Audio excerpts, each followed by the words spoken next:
Update आपको दे दें कि लंच के बाद इस मामले में सुनवाई होगी। अजमेर दरगाह में मंदिर होने का दावा का यह पूरा मामला है। वादी विष्णु गुप्ता अपने साथ अन्य किताबें और साक्ष्य लेकर पहुंचे, वो तस्वीरें भी आपको हम दिखा रहे हैं। कोर्ट पहुंच चुके हैं विष्णु गुप्ता, जिनकी याचिका पर आज कोर्ट में सुनवाई होनी है। इस बीच खबर यह भी कि प्रतिवादी भी कोर्ट परिसर पहुंचकर आज अपना जवाब देंगे और बहस होगी। दोनों पक्षों की तरफ से तर्क रखा जाएगा। साथ ही कई और लोग भी हैं जिन्होंने अपनी याचिका दाखिल की है, ये कहते हुए कि हमें भी पक्षकार बनाया जाए, यानी कि पार्टी बनाई जाए, उसको लेकर भी बहस की जाएगी। साथ ही 3 पार्टियां जो पहले से इस मामले में है, उनकी तरफ से आज जवाब भी दाखिल होगा। हालांकि पहले खबर मिल रही थी कि कुछ ही देर में इस मामले में सुनवाई अजमेर कोर्ट में होगी, लेकिन अब यह अपडेट निकलकर सामने आया है कि लंच के बाद इस मामले में सुनवाई होगी। अजमेर सिविल न्यायालय में आज सुनवाई होनी है। दरगाह में शिव मंदिर होने का दावा करने वाले विष्णु गुप्ता हमारे साथ हैं। आज सुनवाई होने जा रही है, आप अंदर जा रहे हैं। क्या दस्तावेज और क्या साक्ष्य लेकर जो है आप अंदर पहुंच रहे हैं, और क्या ऐसे दावे आपके पास हैं जिससे लेकर आप अंदर रखेंगे? फाइल ऐसा है, आज जो सुनवाई होनी है जो मुस्लिम पक्ष की ओर से 7/11 की एप्लीकेशन लगी थी कि ये सूट चलने योग्य नहीं है, उसका जवाब हमने बनाए हैं। सब जवाब अच्छे से जवाब बनाए गए विस्तार से। जो उन्होंने सवाल उठाए उन सवालों का सही जवाब दे रहे हैं। और हमने ये कह रहे हैं कि ये इंटरवेंशन जितनी भी 110 की भी आई हैं, ये सब खारिज हों, क्योंकि उन बेवजह फालतू लोगों की इसमें ज़रूरत नहीं है जिनका इसमें सीधा इंटरेस्ट नहीं है। ये दरगाह अल्पसंख्यक मंत्रालय और ASI कमेटी जो सर्वे करती है, और साथ में ख्वाजा दरगाह साहिब जो कमेटी है वो भारत सरकार के अंडर है। हमने उनको ऑलरेडी पार्टी बनाया है, जवाब वही देंगे। इन लोगों का लेना देना क्या है? ये तो मैं तो बताता हूँ, ये लोग तो यहाँ पे गैरकानूनी रूप से बैठे हैं। 1961 का एक जजमेंट है, सुप्रीम कोर्ट की 5 जजों का संवैधानिक पीठ का जजमेंट है। उसमें साफ लिखा है कि खादिमों का दरगाह पर कोई अधिकार नहीं, दरगाह दीवान और जो चिश्ती फैमिली है उनका कोई अधिकार नहीं। सिर्फ क्या है, एक व्यक्ति यदि कहीं कोई उसकी सेवा करता है तो उसको मेहनताना मिलना चाहिए, बस वो करे, इतना ही है। एक व्यक्ति यदि किसी के यहाँ चौकीदारी करता है, क्या उस चौकीदार को भी हम पार्टी बना के बोलेंगे कि ये जो ज़मीन का मैटर करें? उसकी तो कोई आवश्यकता नहीं है। जो मालिकाना हक जिसके पास है, हम उससे बात कर रहे हैं, वो पार्टी बना है, वो बनेंगे। और 110 की सभी एप्लीकेशन खारिज होगी और अब 7/11 की एप्लीकेशन भी खारिज होगी। इस बड़ी खबर पर लगातार हमारी नजर बनी हुई है, आगे आपको अपडेट दे रहेंगे। बहरहाल खबरों में आगे बढ़ रहे हैं, जोधपुर से बड़ी खबर ले रहे हैं। ब्रेकिंग न्यूज ये कि पूर्व सीएम की नाराजगी का तुरंत असर भी दिखा है।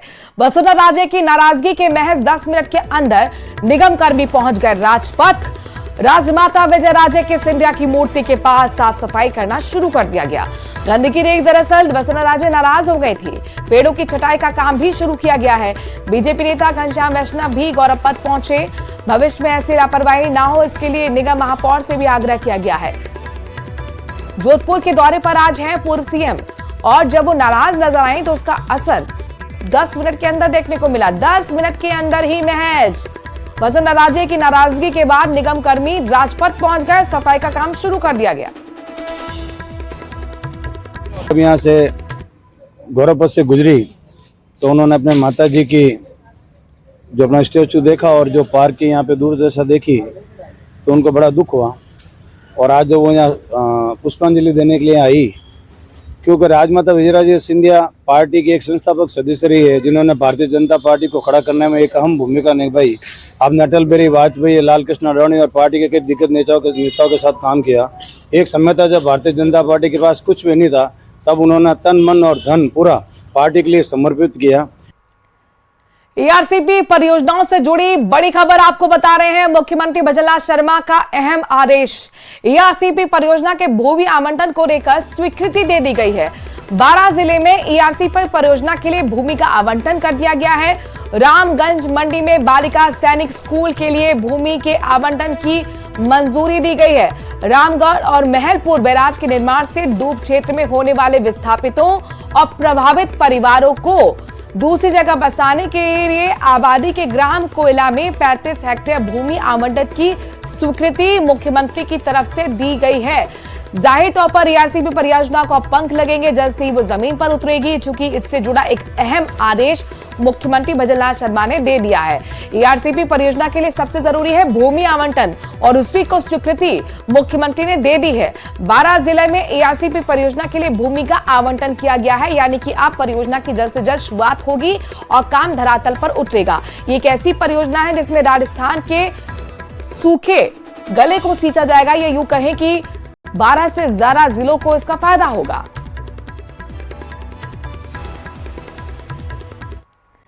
अलवर से 26 जनवरी को देखते हुए ऑपरेशन चलाया जा रहा है। चप्पे चप्पे पर जवानों की कड़ी चौकसी है। वॉचिंग टावर पर 2 जवान तैनात किए गए हैं। सरहद पर नफरी भी बढ़ाई गई है। हर नापाक हरकत पर पैनी नजर रखी जा रही है। सीमा क्षेत्र में बाहरी लोगों और वाहनों पर भी विशेष नजर है। एंट्री ड्रोन सिस्टम को अलर्ट कर दिया गया है। आपको बता दें कि सर्द हवा जो ऑपरेशन है वो 1 सप्ताह तक चलेगा। कड़ाके की ठंड के बीच जवान लगातार सरहद पर निगरानी बनाए हुए हैं।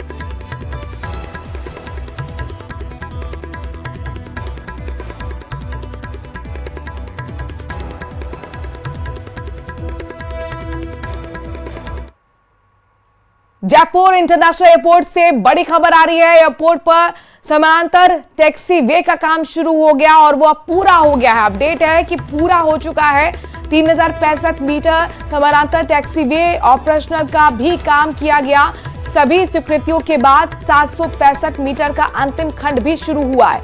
अभी तक 2300 मीटर टैक्सी वे ही था और इसे बढ़ाकर अब 365 मीटर कर दिया गया।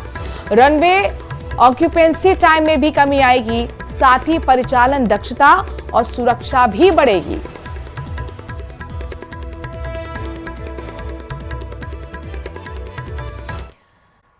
भीलवाड़ा में एक स्थानों पर यह कार्रवाई हुई। ये छापेमारी prevention of money laundering act के तहत बलजीत यादव के फर्म पर घटिया सामान आपूर्ति के आरोपों के चलते की गई। वहीं विधायक कोष के धन को लेकर भी ईडी जांच कर रही है। बहरोड के पूर्व विधायक बलजीत यादव के ठिकानों पर आज ईडी की कार्रवाई देखने को मिली है। जयपुर, अलवर, दौसा में 10 ठिकानों पर आज ईडी ने बलजीत यादव के ठिकानों पर छापेमारी की कार्रवाई को अंजाम दिया। और हम दिखा रहे हैं जयपुर में अजमेर रोड पर बलजीत यादव का ये घर, जो कि ज्ञान विहार कॉलोनी में, यहाँ भी केंद्रीय रिजर्व पुलिस के जवानों की पहरेदारी के बीच ईडी की टीमें पहुंची और यहाँ पर सर्च कार्रवाई को अंजाम दे रही है। ये जानकारी सामने आई कि prevention of money laundering act के तहत ईडी ने बलजीत यादव के खिलाफ मुकदमा दर्ज किया गया था, जिसके तहत आज 10 ठिकानों पर इस कार्रवाई को अंजाम दिया। यह भी आरोप है कि बलजीत यादव ने एमएलए रहते हुए अलवर जिले के 32 स्कूलों में स्पोर्ट्स आइटम खरीदे थे और विधायक कोष के धन से 4 स्पोर्ट्स फर्मों को भुगतान किया गया था। साथ में यह भी आरोप है कि पूर्व विधायक और 4 कंपनियों पर फर्जी तरीके से टेंडरिंग की गई थी, जिसका आरोप बलजीत यादव और उन कंपनियों पर है। और कई गुना भावों पर स्पोर्ट्स आइटम खरीदने का आरोप भी बलजीत यादव और उन फर्मों पर लगा था, जिसके बाद ईडी ने मनी लॉन्ड्रिंग के आरोपों को मानते हुए prevention of money laundering act के तहत ये मुकदमा दर्ज किया और आज इन ठिकानों पर कार्रवाई की जा रही है। देखा जाएगा कि इस ईडी की कार्रवाई में कितना कुछ ईडी साफ कर पाती है, क्योंकि भ्रष्टाचार के जो आरोप पूर्व विधायक बलजीत यादव पर लगे हैं, मनी लॉन्ड्रिंग प्रिवेंशन एक्ट के तहत ये मुकदमा दर्ज किया है, तो बलजीत यादव का पक्ष भी सामने आएगा और साथ में ईडी ने क्या कुछ किया इसकी जानकारी भी कुछ देर के बाद साफ हो पाएगी। कैमरा पर्सन अविनाश के साथ विष्णु शर्मा, न्यूज 18 राजस्थान, जयपुर। डूंगरपुर के बिछीवाड़ा थाना क्षेत्र के बिछीवाड़ा गांव में चोरों का आतंक थमने का नाम नहीं ले रहा। बिछीवाड़ा में नेशनल हाईवे 48 पर अपना बाजार सुपरमार्केट को चोरों ने निशाना बना लिया। चोर सुपरमार्केट से 85,000 नगद और सामान पर हाथ साफ कर फरार हो गए। इधर सुपरमार्केट में लगे सीसीटीवी में एक चोर भी नजर आया है। पुलिस ने फिलहाल मामला दर्ज कर जांच शुरू कर दी है। आपको बता दें कि 15 दिन पहले भी बिछीवाड़ा की लवाना बस्ती में चोरों ने 2 घरों को निशाना बनाया था। बेटी की शादी के रखे 6 लाख नगद लेकर और सोने चांदी के गहने लेकर फरार हो गए थे चोर। रोड की तरफ दुकान बंद करके घर गए हुए थे। वापस सुबह दुकान पे खोलने के लिए आए, जब पता पड़ा कि दुकान का लॉक टूटा हुआ था, लॉक खोलते समय देखा लॉक टूटा हुआ था। फिर लोग देखा अंदर, तो फिर शटर के ऊपर से कट करके अंदर घुसे। फिर अंदर घुस कर आराम से केस पड़ा हुआ था, पूरा केस लेके पूरा 80-85,000 ऊपर केस था हमारा। वो केस लेके कुछ सामान था लेके वापस निकल गए। फुटेज में पूरा आ रहा है। कोटा में सीसीटीवी में कैद हो गई, तो वहीं अचानक पैंथर के आने की वजह से वहां काम करने वाले कर्मचारी डरे हुए हैं, सहमे हुए हैं। बता दें कि चारभुजा, चंदपुरिया बस्ती सहित कोटा मार्ग पर इन दिनों पैंथर की साइटिंग हो रही है। वहीं वन विभाग ने क्षेत्र में पिंजरा लगाकर पैंथर को पकड़ने की कोशिश की है, लेकिन अब तक सफलता हाथ नहीं लगी। तस्वीर आपके सामने जहां पर देखिए सीसीटीवी में कैमरा में कैद भी हुआ है ये पैंथर मूवमेंट करता हुआ, और कई बार यहां पर साइटिंग भी पहले भी नजर आई है। पैंथर को पकड़ने के लिए पिंजरा लगाया गया है, हालांकि पैंथर नहीं पकड़ा गया, लिहाजा यहां पर जो कंपनी में कर्मचारी काम करते हैं उनमें जरूर डर का माहौल है, खौफ का माहौल है, और वो ऐसे में कंपनी में काम करने के लिए नहीं जा पा रहे हैं।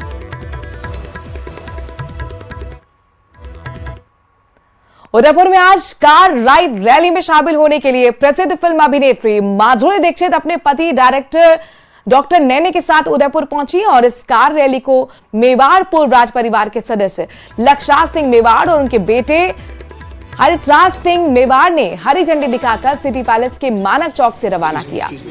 तो उदयपुर से माउंट आबू के लिए रवाना हुई। इस दौरान मैक्लारेन के 11 कारें उनके मालिकों के साथ मौजूद रहीं।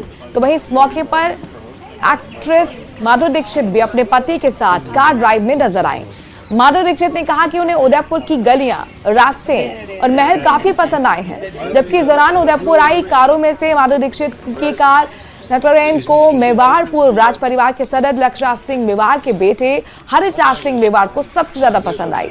लक्षराज सिंह मेवाड़ ने अपने बेटे से सभी के सामने मेवाड़ी भाषा में कार पसंद करने के लिए कहा, तो उन्होंने माधुरी दीक्षित की कार को पसंद किया।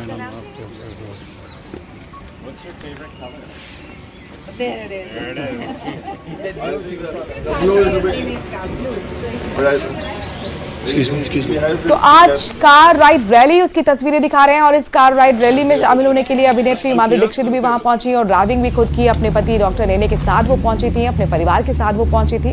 लक्षराज सिंह मेवाड़ ने हरी झंडी दिखाकर इस कार रैली को रवाना किया। खुशी है कि आज मैक्लारेन जो है वो उदयपुर आया हुआ है, हमारे नगर में, हमारे शहर के अंदर, और सारे लोग इस बहाने से जो गाड़ियों के प्रति एक रुचि रखते हैं उनको ये सारी नायाब गाड़ियां जो है अपने शहर उदयपुर में जो है वो देखने को मिल रही है। और हम सब लोगों को अच्छा लग रहा है कि आज इस 21वीं सदी की तकनीक और एक इतिहास को साथ में जो है लोगों को देखने का मौका मिल रहा है। बहुत अच्छा लग रहा है, इतनी अच्छी खूबसूरत सुबह है आज यहाँ पे, और यहाँ के टेम्परेचर्स भी बहुत अच्छे हैं, अच्छी खासी ठंड है, उसका मजा ले रहे हैं। और ऑफ कोर्स ये ड्राइव जो होने वाली है आज, I am looking forward to that, पहली बार कर रही हूँ, तो I think it's going to be very exciting. और मतलब उदयपुर की जो रास्ते हैं, यहाँ के गलियां हैं, इतने अच्छे महल, इतना अच्छा यहाँ पे सब कुछ है। It's wonderful being here, and I think I am going to enjoy myself. Mewar के प्रिंस आप इस कार्यक्रम जी, में आए, and it was such an honour meeting him. उनसे मिलके बहुत अच्छा लगा, पहली बार ऐसे मुलाकात हुई है। कार्यक्रमों के जरिए बालिकाओं को प्रोत्साहित करने की कोशिश की जा रही है। तो वहीं दौसा में एक फास्ट फूड की दुकान पर राष्ट्रीय बालिका दिवस पर अनोखी पहल देखने को मिली। इस दुकान पर बालिकाओं का स्वागत किया गया, साथ ही उन्हें फूड्स आइटम में छूट भी दी गई। दरअसल दौसा शहर के आगरा रोड पर जब एक फास्ट फूड की दुकान पर इस तरह के पोस्टर नजर आए, तो इसमें लिखा हुआ था कि राष्ट्रीय बालिका दिवस पर बालिकाओं को सभी प्रकार के फूड्स में विशेष छूट दी जा रही है। तो हमारी टीम ने मौके पर पहुंचकर काफी सारी बालिकाओं से इस विशेष छूट का लाभ उठा रही थी, उनसे बातचीत भी की।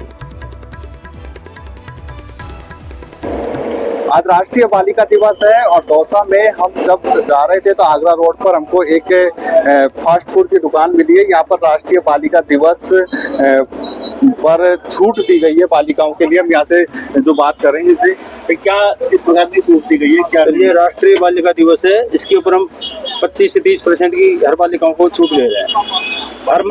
हर बालिकाओं को हर माल में छूट दे रहे हैं। बढ़िया आइटम है, बढ़िया चीजें, बढ़िया स्वाद है, बालिकाएं आ रही है, खा रही है, बड़ी खुश हो रही है। हमें बहुत अच्छा लग रहा है, आज राष्ट्रीय बालिका दिवस है, आज हमारे लिए अच्छा मौका है। बालिकाओं को प्रोत्साहित करने के लिए एक तरीका अपनाया है, और इससे निश्चित रूप से आज राष्ट्रीय बालिका दिवस है।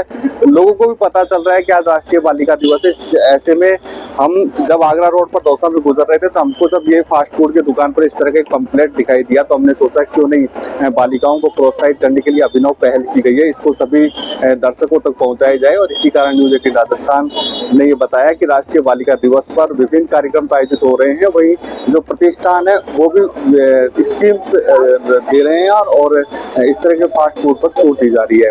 आशीष शर्मा, न्यूज 18 दौसा। कोटा संभाग के सबसे बड़े एमबीएस अस्पताल में 2 महिला सुरक्षा गार्ड ने गंभीर आरोप लगाए हैं। ठेकेदारों समेत सुरक्षा गार्ड इंचार्ज पर नौकरी वापस लगाने के नाम पर कॉम्प्रोमाइज करने का आरोप लगाया, जिसके बाद हंगामे के हालात बन गए। पीड़ित 2 महिला कर्मियों ने अस्पताल अधीक्षक को इस मामले में कार्रवाई की मांग की उठाई, तो वहीं अस्पताल अधीक्षक ने जांच कमेटी का गठन किया है। हालांकि ठेकेदार सहित सुरक्षा गार्ड इंचार्ज ने इन आरोपों को निराधार बताया। मेरे से जो पूछा था उसने ठेकेदार आए क्या, तो ना तो मैंने बोला ना तो काशी भाई आए और ना तिवारी जी आए। मैंने कहा शाहिद भाई आगे भी ठेकेदार है, उनके चाचा है, इनसे बात कर लो। ये मैंने उससे कहा। अब ये तो ध्यान नहीं रहा, कस्तूर जी मेरे पास आए। अब वो बोल रही थी, इन्होंने बोला कुछ रहा, तो मेरे को तो पता ही नहीं है, मैं कैसे बता दूँ। कब की बात है? इसकी मैंने की तो मेरी 3 लड़कियाँ हैं।